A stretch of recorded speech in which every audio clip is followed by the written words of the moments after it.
may bilang isa, si Janea Calapia.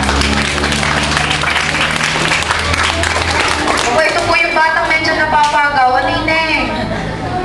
Ganda ng boses, buong buo.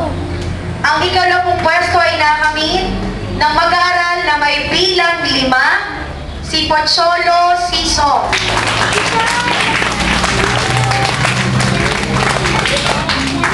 At ang unang pwesto ay nakamit po ng batang may ikatlong bilang. Kay Javier. Tingnan niyo po ang kanyang personality.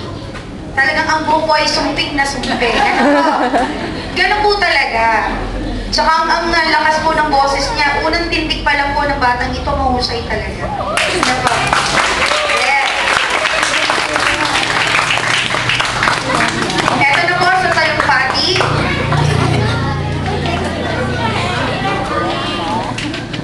Ipapaliwanag ko po kung bakit wala po kaming third place.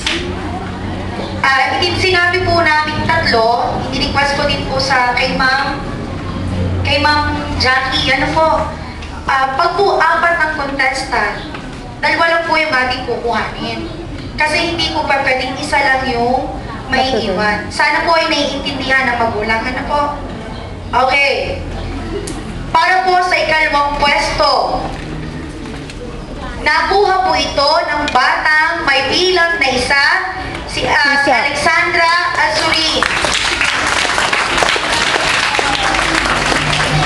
At ang unang pwesto po ay nakamit ng mag-aaral na may taglay na bilang 4,